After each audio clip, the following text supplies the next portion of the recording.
नदियाँ जब समुद्र में मिलती हैं तो समुद्र विचलित नहीं होता। उसी तरह हमें भी इंद्रियाँ और इंद्रिय भोग से अपने मन को विचलित नहीं करना। जी हाँ दोस्तों, जय श्री कृष्णा। स्वागत है आपका आपके अपने चैनल, जहाँ पर हम श्रीमद् भगवद गीता के द्वितीय अध्याय के श्लोक क्रमांक 70 से 72वें श्लोक का अध्ययन कर रहे हैं।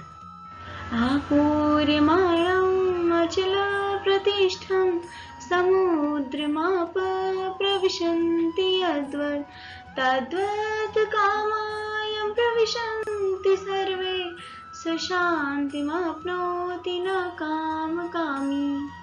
नदियों के समुद्र में मिलने से समुद्र विचलित नहीं होता है। उसी तरह से स्थिर बुद्धि वाले पुरुष को समस्त इंद्रियां और इंद्रिय भोग विचलित नहीं कर सकते, क्योंकि वह इन सबको एक समान लेता है। दोस्तों, कई बार किसी के बुरा कह देने पर हमको बहुत बुरा लगता है और किसी के द्वारा तारीफ करने पर हम खुशी के मारे अपना आपा खो बैठते हैं। इसका मतलब आपका स्वयं के ऊपर नियंत्रण नहीं है। ऐसा समुद्र बनिए कि किसी भी तरह के कटाक्ष हों, गालियां हों, वो आपको विचलित ना कर सकें। आप दूसरों के कारण विचलित ना हो।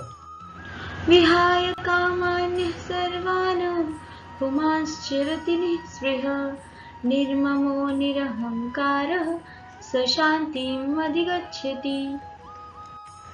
जो पुरुष अपनी कामनाओं को त्याग कर ममता रहित, अहंकार रहित, इच्छा रहित होकर विचरता है, वही शांति को प्राप्त कर सकता है। कामना, इच्छा और अहंकार, दोस्तों, इन्हीं का त्याग करना है हमको।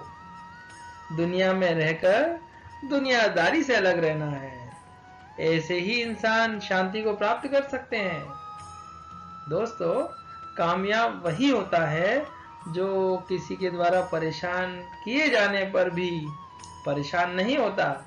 वह अपनी धुन में लगा रहता है, अपने काम को करता रहता है और उसी को ही सफलता मिलती है। एषा ब्राह्मी स्थितिः पार्थ नैनां प्राप्य विमुह्यति स्थित्वा स्यामन्तकाले अपि ब्रह्म निर्वाणमृच्छति। हे अर्जुन, ये जो स्थिर बुद्धि वाले ब्रह्म को प्राप्त हैं, ऐसे पुरुष स्थिर प्रज्ञ होते हैं। स्थिर प्रज्ञ वाले पुरुष योगी कभी किसी भी चीज से मोहित नहीं होते और अनंत काल में भी इसी स्थिति पर रहकर ब्रह्मानंद को प्राप्त होते हैं। दोस्तों, कृष्ण अर्जुन को यहाँ समझा रहे हैं कि कैसे पुरुष एक स्थिर प्रज्ञ होकर ब्रह्म को प्राप्त होता है।